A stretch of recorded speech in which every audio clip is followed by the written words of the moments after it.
Good evening, viewers. How are you today?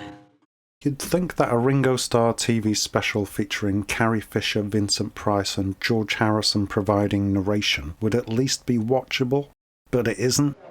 In fact, the longer it goes on, the less sense it makes. So let's work through this sometimes painful, often baffling, hour-long advert for Ringo's album Bad Boy. And if at times it starts to feel worryingly like the infamous Star Wars holiday special, you'd be absolutely right, but more about that later. Yes, today we're looking at Ringo Starr's 1978 TV special, Ringo. So let's jump into it and find out what went so horribly wrong. We open with Beatle George and his ill-advised poodle haircut, looking not unlike Weird Al Yankovic. That's a good question. I think it was the trousers. But let's stay with the purpose of this press conference, which is to clean up some of the rumours surrounding Ringo and his concert, which will be broadcast via satellite later this evening. So George sets the scene and basically explains the premise of the show, which is an attempted take on The Prince and the Pauper. Let me start Ringo's story at the beginning. It seems two babies were born, the very same moment, the very same second, in the very same country, England. Remarkably, both children, though born of different parents, looked exactly alike. One of the infants was taken to America, the other became quite well known in certain circles. And then we're introduced to Ringo in a pretty ostentatious fashion, in a limo, surrounded by beautiful 70s ladies, of course, looking like some sort of international playboy. One of the women even chases the limo down on foot just so she can light Ringo's cigarette. That's how magnetic he is. And I guess this limousine doesn't have a cigarette lighter? Also, is it just me, or does the girl who lights his ciggy seem like an actual giant? But accompanying this slightly cringy introduction is the brilliant John Lennon penned song The Greatest, which for my money is one of Ringo's best solo tracks. And as you'll see as we go on, the music in this special really is the highlight of the piece. The rest of it leaves a lot of unanswered questions, quite literally. And so Ringo arrives at his destination, which is just a recording studio, where he gets his photo taken with a gold disc. Also, all these women are much taller than him, especially that massive blonde one there. But nothing particularly special is happening on this day, so I'm not sure why there's such a fuss with all the fans. I suppose they're just setting him up as the prince of the story. And I guess it's just an everyday occurrence for little Prince Ringo.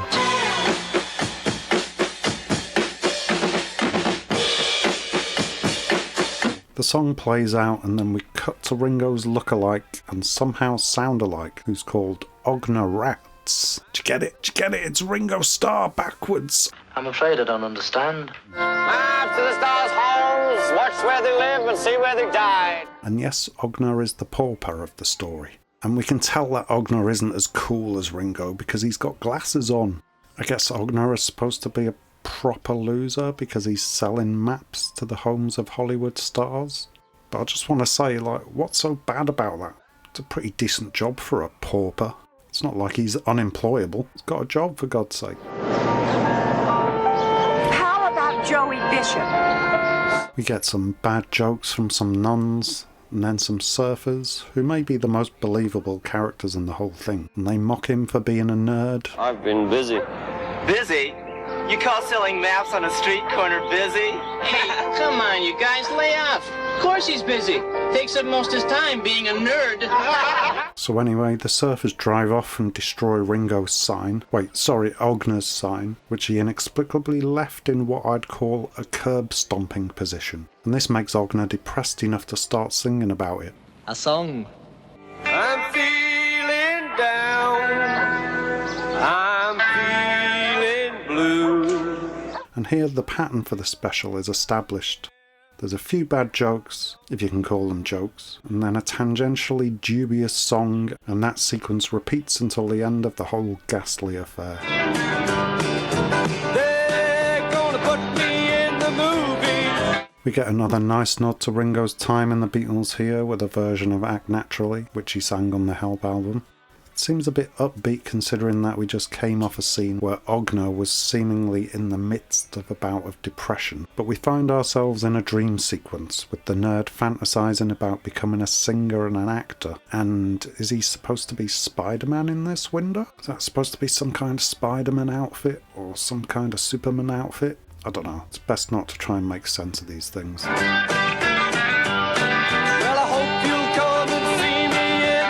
Despite the fact that there's a pole right there that Ognir could prop his bike up against, he decides to put extra effort into laying it carefully in that curb stomping position again.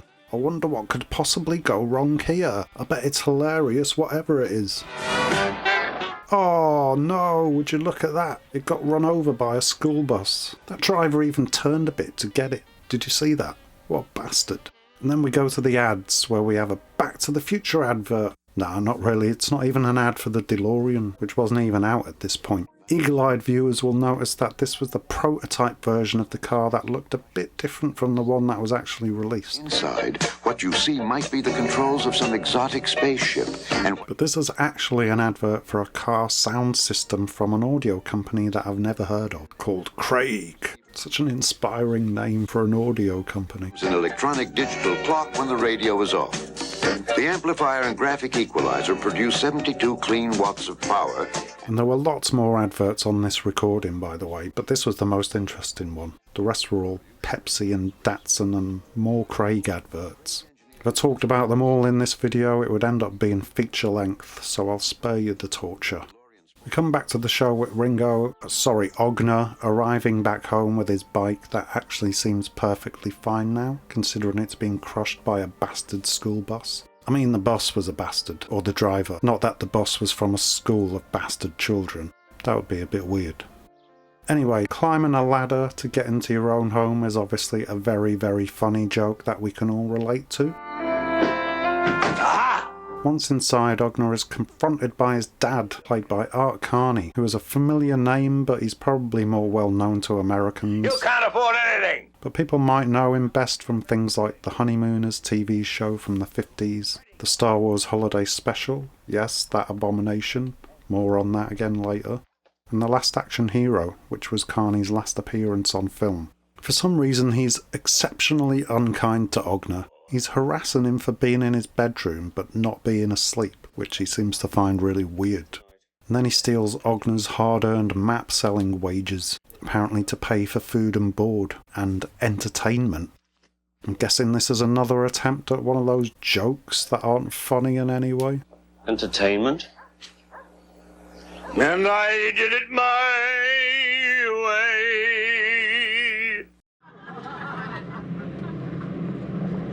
I'm not in a laughing mood even. And then, mercifully, we're back with Ringo. Surely things will pick up a bit now. Not yet.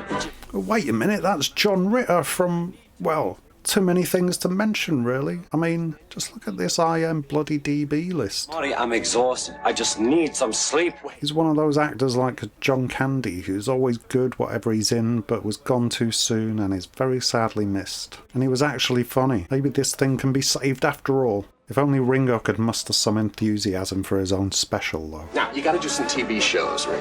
We're doing Tonight, Tomorrow, Tomorrow, Tonight, and Today, Today, and Tomorrow. Are we gonna do Yesterday on Today? Okay, that's a nice bit of banter. Right. Well, what's happened to Yesterday? It's not your song. Yesterday's not his song, eh? I beg to differ about that. Oh, yesterday. You like your old auntie, darling? Oh, you're alright, you're one of the best. All my troubles seem so far away. Marty, I'm having a nervous breakdown here. Ring. Take it easy. You'll have your nervous breakdown. You got 10 minutes, but that'll blow your dinner break. Hey, who loves you, Ringo? Fed up with his hectic schedule of sitting around and occasionally drumming, Ringo steps outside for another Beatles reference. Look at all those lonely people. Where do they all come from? That's not my song either. Maybe you should have a counter in the corner for all the Beatles references. Nah, I don't think this special really deserves the effort involved, quite frankly. But anyway, here's the moment Ringo, from a mile away somehow, just so happens to spot his doppelgänger. Yeah, you you, come here.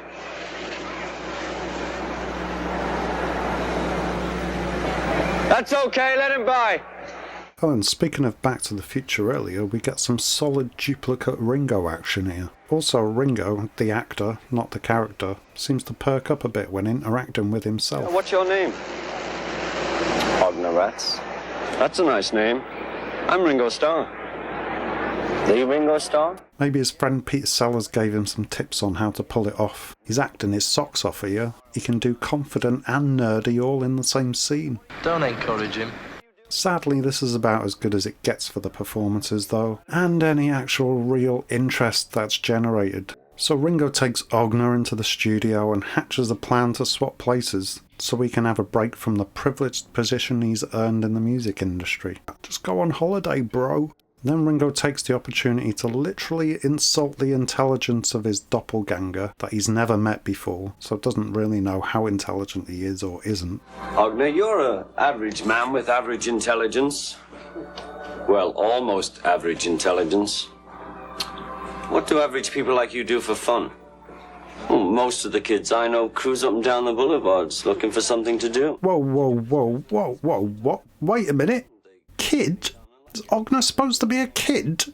Is that why he lives in his dad's house? Where is his mum exactly?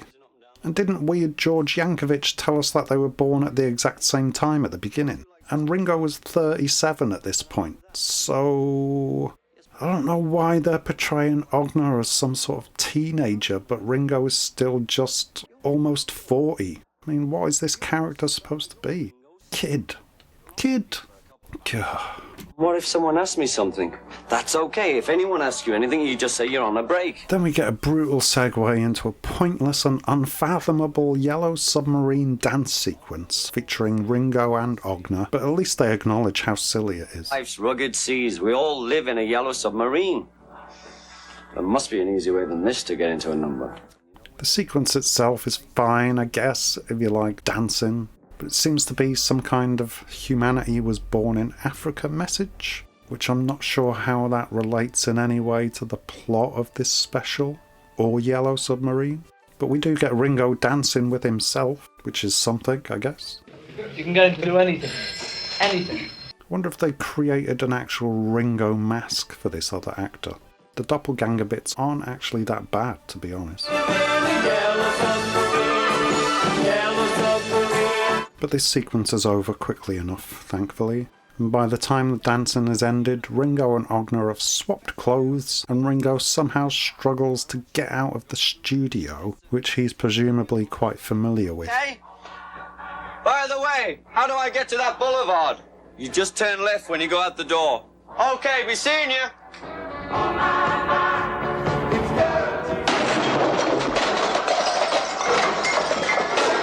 I think you mean right. Maybe it's the clothes themselves that lower the IQ of anyone wearing them, because Ringo is now suffering from that average intelligence he zinged Ognir with earlier.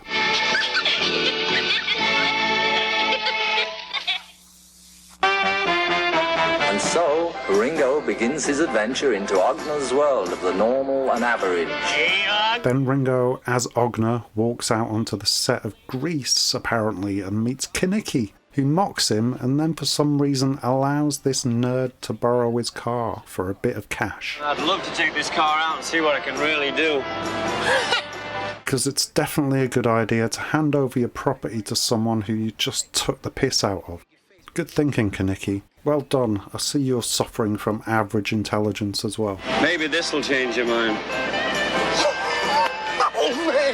And we don't see Ringo driving up and down the boulevard like he seemed to want to do. He just drives himself to Ognir's house, which he somehow automatically knows the address of. Is it the clothes that are giving him this information? Would Ognir be better off if he just got a new outfit? And these are all very valid, but also very pointless questions. They're never going to get answered. This thing does not reward you for paying attention to anything. And this is where we get to meet Ognir's girlfriend, Marquine, which isn't any kind of real name that I can find, and is spelt with a Q in the middle, so it seems to be a French surname, I think. but not an actual girl's name. And I can't figure out if it's supposed to be a joke or something. But anyway, look, it's only bloody Princess Bloody Leia from the Star Wars Holiday Special. Obviously she thinks Ringo is Ognir, and Ringo is quick to lay on the charm, clearly ready to bang Ognir's bird. Oh, my girlfriend, Marquine. Ognir, you know I'm crazy about you. No, why? Because you're such a gonk. Gonk? And you know why I love you? What the hell is a gonk? Was gonk a common slang word from the late 70s? And if it was it positive? Because gonk to me sounds like an insult. Lips like strawberry wine. You're 16. But she's definitely not 16, thankfully. And you're mine. And this leads us into another musical sequence and stop-motion animation video for Ringo's cover of You're 16. And actually, this is probably the best part of the whole special. It's a fun, upbeat song, and the animation style is quite well done, and it stands out from the rest of the dross surrounding it. This also appears to be a different version of the song that was released in '73, and has re-recorded lines sung by Princess Leia herself, turning the track into a duet, which actually sounds quite good and gives the song an extra dimension. You touch my hand, my heart will pop. Ooh, when we kiss, I could not stop. Kind of makes it a little less pervy if she's also singing her love back to him. This appears to be the only version which has her on it, and it wasn't re-released as a single or anything, which is probably a missed opportunity, to be honest. But maybe there was contractual things that meant she couldn't be on a single or something. Who knows? Yet more questions that I'll never get answers to. And as an added bonus, we also get some more Ringo dancing. Look at him go, guys! Then Ognir's horrible dad, who was also in the Star Wars Holiday Special by the way, more on that later, comes out to reprimand him for stealing the car, even though he knows nothing about how Ringo acquired it, which was that he basically bought it, or at least rented it from Carney. My own son, the hot car ringer. Come on, we're going home. Will you listen? Get out of there! I'm not him! Button up your lips! I'll see you tonight, Ognir! Listen, Ognir, if you're still in one piece, when you get home, call me. He is home, what are you on about? Probably about 30 yards until he's like in his bedroom again. Hi, Ringo. What are you doing tonight? Bit old for that sort of chat, aren't you? I'm on a break. And we finally cut back to see what Ognir's getting up to in Ringo's shoes. I'm on a break. You were on a break. It's work time now. This music would indicate that something sentimental or moving is happening, but it isn't. It's just more boring and unfunny nothingness, with both actors trying but failing to make something out of this truly terrible script. Then Ognir's told to prepare to go on the Mike Douglas show. On Mike Douglas show? Come on, let's go! Which is probably something very familiar to Americans, but means nothing to the rest of the world, really. I've definitely heard the name, but I've never seen any of Mike Douglas's daytime TV show, although I did discover that John and Yoko apparently co-hosted the show for an entire week during February of 1972. There's no business like show business. There's no business I know. Which was also the subject of a 2024 documentary called Daytime Revolution. So I'm going to have to find that and give that a watch at some point. I'm not your son, I'm Ringo Starr! Yes, and I'm Sir Lars Olivier. I loved you in King Lear. Back with Ringo and Art Carney, we get an uncomfortable scene of, well, basically just abuse. He calls out Ringo's phony Julie Andrews accent, but Ognir also has the same accent, which is strange considering that he's supposedly grown up in America with an American dad. No sign or talk of a mother in this situation, by the way. Probably just as well considering how abusive this character seems to be. Godspeed, Mrs. Rrats, wherever you are, but also you did leave your British son with a thieving psychopath. Are dangerous. I'm locking you in here. In your own room, for your own good. I'm not your son, and I never was your son. How dare you disown your own father? You know where you come from, you little fool. You mean Liverpool? I mean, he's hardly a prisoner when his seemingly only entrance into the house is via a ladder at his own bedroom window. I mean, Ognir's bedroom window, of course. Presumably, though, Ringo doesn't know about the ladder at the window. so he settles down to watch the Mike Douglas show. Who has been a giant in the music business and who has that big worldwide satellite concert tomorrow night. That's Ladies right. and gentlemen, Ringo Starr.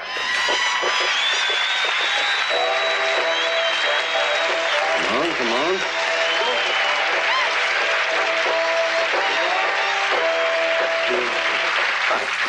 And honestly, this stuff with Mike Douglas is probably the funniest bit of the special. Ringo does some nice slapstick bits and Mike plays a good straight man. Honestly, probably the best performances in the entire shit show. Here, why don't you just sit down and we'll visit a little bit, okay? Why don't you move a little closer? Ringo Starr, boy, on the talk show, I can't... What a thrill having... Oh, excuse me, I'm sorry. You just sit there, right there, that's fine. Oh, I am so pleased to have you on the show because I know that you never do things like this and that you've never done a talk show before, and the fact that you've chosen mine, I can't tell you how elated I am, and I know they're thrilled to have you here. Well, gosh, I'm tickled to have you here. So you got that big concert in Los Angeles tomorrow night, huh? Really?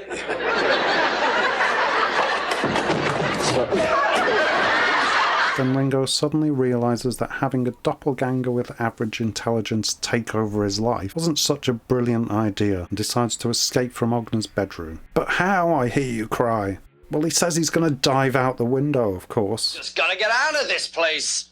I'm gonna dive out the window. Which really means slowly climbing down the ladder that he didn't know was there, only to be met inexplicably by American actress Angie Dickinson just standing there waiting for him for some reason. She's a drag, a well-known drag. Good old Ognir Rrats, that's me. Why don't you come down here? Who seems to be some sort of plainclothes police officer? Maybe? Genuinely not sure because she calls for other cops to arrest him for the theft of the car that he previously paid for. And then she manhandles him, hasn't showed him any kind of ID or anything to say who she is or what she is. And I guess we'll never know because she doesn't even return. Oh, and then we learn Ognir's dad called the cops on his own son, despite the fact that he steals from him anyway. And apparently there's some kind of reward involved for calling the cops on someone whom you suspect has stolen a car. If you'll come down to the station, you'll get your reward. I'll be right there. My son. My little boy. I didn't know that was a thing. I mean, they're really stretching the audience's suspension of disbelief now. I mean, you can get on board with a far-out concept if the filmmakers don't add unnecessary plot holes on almost every scene. But sadly, that's what they're managing to do here. It's almost impressive. Almost. Area Jews are picketing the Soviet swim meet at CSU. The story at 11. Wait, what? What was that? Let's just move on. Leave that there. Worst booking in his life. Excuse me, they should be ready now. So anyway, we're at the police station. Ringo gets his mugshot taken in a paid photo booth, of course. And the incompetent cops argue over which is the best picture, purely to give time for Ringo to easily escape, which he does immediately. Never mind that he could just explain that he's Ringo Starr and paid for the use of the car, but obviously we can't expect any sense out of this show at this point. That's all out the window. There is no more coherent filmmaking or humour to be had here, unfortunately. The best has passed, and the worst is yet to come. And so Ringo hides behind a glass door, as you do, and the blind cops whiz straight past him and give chase to what? I don't know. And I assume all of this is supposed to be highly amusing. But it isn't, it's just baffling. Then Ringo somehow gets ahead of the cops despite the fact that he followed them out of the fake police station. And this slight dip behind a corner flummoxes the Stevie Wonder-like officers. I mean, Ringo could have just ran the opposite way after they left the station and they would be nowhere near him at this point. Also, don't they realise they're chasing after Ringo Starr, one of the most famous musicians in the world, who was in one of the biggest bands that the world will ever see? Starr, I've got a show to do. I'm on in a few minutes. You've got to let me go. I'm Ringo. Yeah, that's what they all say these days. Oh wait, of course they don't. They're clearly visually impaired. Keep it down, keep it down. And wouldn't you know it, Princess Leia also just so happens to be walking on the exact same street as Ringo and the cataract cops. Maybe everybody in this thing's got eyesight problems or something. They just don't wear glasses in case they get called a nerd. I mean, even Markeen doesn't recognise that Ognir looks exactly like Ringo somehow. I mean, come on. You'll need some sort of disguise so you won't be recognized, right? Right. Okay, what can we... Trash can, come on. Oh, what a great idea. I don't live in LA, so anybody who's watching this who does, can you tell me, are the trash cans there full of wearable clothes? Because here in Britain, we definitely don't have bins of full ready-to-wear garments. I mean, you'd be lucky to find a pair of holy socks in there. And I mean socks with holes, not socks that are being blessed by Christ or something. Just my size. In the meantime, John Ritter has hired Vincent Price. Where Mr. Flash, Marty Flash with that. Yes, that Vincent Price from old horror movies, Michael Jackson's Thriller and Edward Scissorhands. Of all people, to come and hypnotise Ringo/Ognir in order to help cure a simple case of forgotten identity. By the way, what's your first name, Dr. Nancy? That is my first name. And this goes about as well as you might imagine because Ringo/Ognir hasn't forgotten his identity, he's just swapped places with someone. But anyway, Ringo needs to be cured by the time of his massive concert that's due to be broadcast around the world in 2 hours' time. Oh, I wonder how this whole thing will all be resolved. I bet it's all wrapped up nicely and all the threads come together at the end. I am an expert. In my hands, hypnosis is very simple. It is merely the flick of a wrist and the snap of the fingers. The turn of a hand, the snap of the fingers. The nod of the head, the snap of the fingers. The touch of the cheek, snap of the fingers. The tug of the ear, the snap of the finger. I could listen to him for hours. Anyway, let's interrupt the urgency of this moment to have Ognir fantasise about a sort of rock and roll hall of fame whilst singing a new version of the Beatles, I Get By With a Little Help From My Friends, which I believe was recorded especially for this catastrophe of a special. Sang out a tune, would you stand up and walk out on me? I'm joining, what's the matter with you? Lend me your ears and I'll sing you a song, and I'll try not to sing out of key. After this, Ognir wakes up to declare that he is Ringo Starr. Ringo Starr. I am Ringo Starr. Meaning that the hypnosis kind of worked, just in the opposite way intended. That blank expression, and he's staring with a spaced out look in his eyes. He's back to normal. That's my Ringo. You cured him. Oh yeah, that's our dead-eyed, spaced out Ringo, alright. I am Ringo. I am Ringo. Ah, Poodle George Yankovic is back to glance down at his script while he delivers his lines. Now, if you'll excuse me, the concert's ready to begin. Just a minute, George. Do you expect us to believe a story like that? Now, what do you want from me? I'm a musician. I'm not Mark Twain. Good evening. Enjoy the concert. It's all-star entertainment. It's all-star competition. It's the Rock and Roll Sports Classic. Yes, this is a thing. In Olympic-style events, cheered on by the Dallas Cowboy cheerleaders. You'll see the Jacksons, Rod Stewart, Marilyn McCoo and Billy Davis, Seals and Crofts, the Commodores, Sha-Na-Na, Gladys Knight and the Pips, ELO, Kenny Loggins, the Runaways, Freddie Bender, Leif Garrett, and many more. Let me know in the comments if I should find this rock and roll sports day thing and do a commentary on that. Probably the only way I'll ever get around to watching it, to be honest. Okay, the show starts in just 1 minute. I'm Ringo Starr. I am Ringo. That's good. Now go out there, just be yourself, and do what you do best. Okay, go out there, be myself, and do what I do best. That's right. You go get him. Who loves you, Ringo?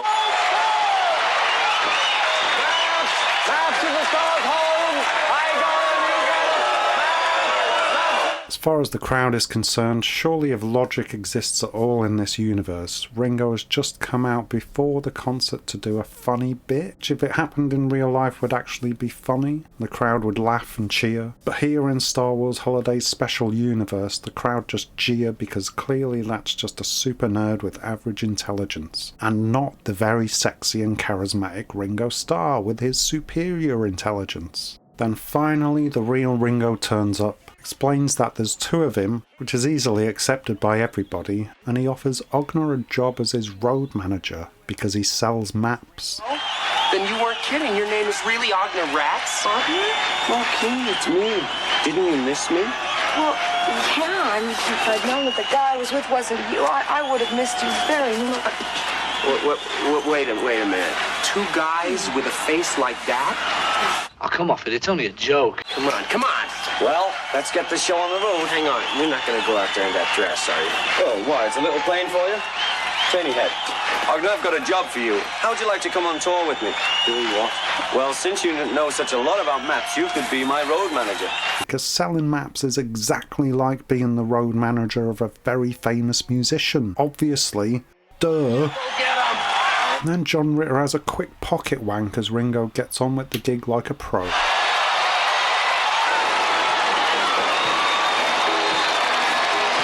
And that's basically it, folks. She gives me kisses, but she don't listen. We get a few more decent songs performed straight with some wild 70s transitional edits. The dead grotty. And Ringo standing on a star to deliver the last song of the special. Any kind of resolution to the events of the past hour. We don't see what happened with the car he borrowed. Kinnicky and his mates don't show up and try and beat him up. They don't turn up backstage and find Ognir and demand their car back. They were only in that one scene. We don't see Art Carney get his reward. Neither does he turn on the TV and get confused seeing Ognir/Ringo singing and drummer on the telly. And the cops don't turn up to arrest the bemused Ognir for his supposed car theft, dragging the poor teenager off to jail. And Angie Dickinson, who, by the way, people may know from what seems like hundreds of westerns in the 50s and 60s and both versions of Ocean's 11, never pops up again like a weird, aggressive, spangly, flared undercover cop. There are zero consequences to anything that happened in the story, except for the fact that Ognir gets a job at the end, which also doesn't make sense.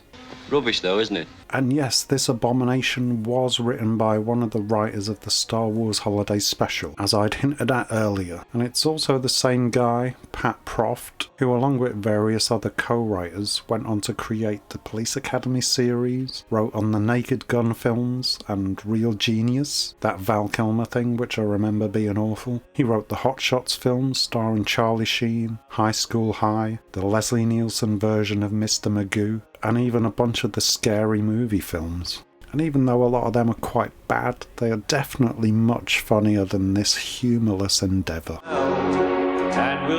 Like I said earlier, the music is the saving grace of this special, and the curiosity of seeing a solo Ringo Starr trudge his way through all of the lacklustre, half-hearted, sorry excuses for gags and painful so-called plot points is just enough to get you through to the end of this attempt at entertainment. Watching it, it makes you feel bad for Ringo, really. Especially when you know that it was around this time that his career began to wind down a bit and he started to hit the bottle pretty hard.